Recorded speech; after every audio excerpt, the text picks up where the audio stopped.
Quatrième chapitre 5, statistiques, correction de la feuille 4. Pour ce premier exercice, alors je cherche la moyenne d'un élève qui s'appelle Choukri. Et donc du coup je vais ajouter toutes ces valeurs qui sont là. Et donc du coup j'obtiens 130 points. Ces 130 points, je vais le diviser par 1, 2, 3, 4, 5, 6, 7, 8, 9, 10, 11. Je vais diviser par 11 parce qu'il n'y a que 11 matières qui interviennent. J'obtiens donc une moyenne bien, de 11,8. Pour la deuxième ligne, Gérard, je vais ajouter ces points et ces points qui sont par là. Donc du coup, j'obtiens 117 points et je vais diviser par 1, 2, 3, 4, 5, 6, 7, 8, 9, 10 matières. Donc en divisant par 10, j'obtiens 11,7. Et donc, la moyenne de cet élève, c'est bien 11,7. Pour Elisabeth, je vais ajouter toutes ces notes qui sont là, donc j'obtiens 152 points. Ces 152 points, je vais diviser par 1, 2, 3, 4, 5, 6, 7, 8, 9, 10, 11, 12. Il y a bien 12 matières. Je divise par 12 et j'obtiens donc 12,7 de moyenne. Pour l'exercice numéro 2, j'ai une équipe de volleyball. Alors, je regarde les tailles pour avoir la moyenne, donc des tailles des joueurs. Je vais ajouter toutes ces valeurs-là que je suis en train de mettre en jaune. J'obtiens un total de 17,03. Il y a 9 athlètes, donc je vais diviser par 9. J'obtiens 1,89. La taille moyenne des joueurs, c'est à peu près 1,89 mètres. Maintenant, si je regarde le nombre de points qu'ils ont obtenus, je vais ajouter tous ces points en fait qui sont par là. Alors j'obtiens un total de 207 points. Je divise ces 207 points par les 9 athlètes, j'obtiens 23. Et donc du coup le nombre moyen de points marqués, c'est 23. L'exercice numéro 3, c'est le nombre de tours, donc de pistes effectuées par un athlète lors de ses entraînements. Alors pour avoir la moyenne, donc le nombre moyen de tours effectués, eh bien je vais tout simplement ajouter toutes ces valeurs qui sont là et je vais diviser en fait ce résultat qui représente 345 par 10 pour obtenir la moyenne. Et donc du coup j'ai bien une moyenne, un nombre moyen de tours qui est de 34,5. Maintenant je m'intéresse aux valeurs extrêmes. Alors les valeurs extrêmes, c'est la plus petite, celle-ci, et puis la plus grande, celle-là. Je vais effectuer la moyenne en éliminant ces valeurs extrêmes. Donc je vais ajouter tout ce que je suis en train de mettre en jaune. Voilà, je vais ajouter tout ça. J'obtiens 267 points. C'est 8 valeurs, donc je divise par 8 et j'obtiens 33,375. Ça veut dire que la nouvelle moyenne, elle est de 33,375. Ok. Ensuite, comment l'athlète peut-il interpréter le résultat précédent pour suivre un entraînement régulier? Eh bien, en éliminant les valeurs extrêmes, on obtient à peu près 33 tours, entre 33 et 34. Donc comme la moyenne était de 34,5 en incluant les valeurs extrêmes, on peut lui conseiller d'effectuer 33, 34, 35 tours pour avoir des entraînements réguliers. Et donc du coup, la valeur idéale doit être autour de 34 tours. L'exercice numéro 4, c'est une compétition de snowboard, donc à la neige. Alors, j'ai converti ici les durées en secondes, comme ça j'ai deux nombres entiers, sans problème de conversion entre les minutes, les secondes, etc. Et donc j'ai trois valeurs, 165, 181, 161, que je vais ajouter.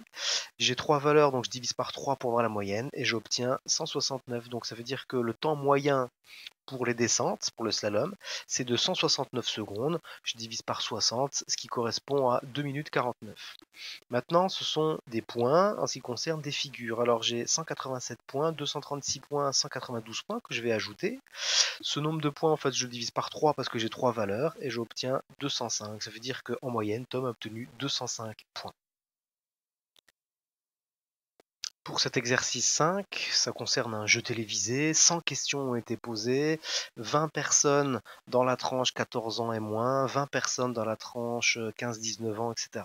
Et donc du coup, le tableau qu'on me propose me permet de dire que dans la tranche 14 ans et moins, j'ai obtenu 45 bonnes réponses, dans la tranche 15-19 ans, j'ai obtenu 65 bonnes réponses, la tranche 20-24 ans, 90 bonnes réponses, etc. Donc pour que à la fin, la tranche 60 ans et plus ont obtenu 30 bonnes réponses. Ok. À partir de là, on me dit, voilà, combien de candidats ont été interrogés. Dans chacune des tranches d'âge, j'ai 20 candidats. Ça veut dire que comme j'ai 6 tranches, eh bien, je vais faire 20 fois 6 et j'ai donc 120 candidats ont été interrogés. Ensuite, on me dit quel est le nombre moyen de bonnes réponses données par les candidats de 24 ans et moins. Alors 24 ans et moins, ça correspond à le rassemblement de ces 3 tranches d'âge. Et donc du coup, je fais le total 45 plus 65 plus 90, j'obtiens 200 bonnes réponses, que je divise par 3 parce que j'ai 3 tranches d'âge, et j'obtiens environ 66,7. Ça veut dire que ce rassemblement en fait de tranches d'âge, eh bien donc donne en moyenne 66,7 bonnes réponses. D'accord. Ensuite, sur la question suivante, quel est le nombre moyen de bonnes réponses donné par les candidats de 25 ans et plus? Alors 25 ans et plus, ça correspond à ce rassemblement de tranches d'âge. Et donc du coup, je fais le total 85 plus 70 plus 30. Donc du coup, j'obtiens 185 points. Comme j'ai 3 tranches d'âge, je divise par 3. J'obtiens 61,7. En moyenne, cette grosse tranche d'âge donne 61,7 bonnes réponses, à peu près. La question suivante, c'est donne la moyenne de bonnes réponses à ce questionnaire, globalement. Ça veut dire qu'en gros, je considère tout le tableau. Alors j'ajoute 45, plus 65, plus 90, plus 85, plus 70, plus 30. J'ai 6 tranches d'âge, donc je divise tout ça par 6, et j'obtiens 64,2. Ça veut dire que la moyenne, donc par tranche d'âge, de bonnes réponses, c'est 64,2. Ok, on me demande de refaire ce calcul en utilisant alors la moyenne calculée par la tranche d'âge que je suis en train de mettre en vert, et puis en utilisant la moyenne des tranches d'âge que je suis en train de mettre en bleu. Alors du coup, j'ajoute les 66,7 plus les 61,7 que j'avais obtenus. J'ai 2 grosses tranches d'âge, donc je divise par 2, et j'obtiens à peu près 64,2. Donc la moyenne des bonnes réponses par tranche d'âge, c'est environ 64,2.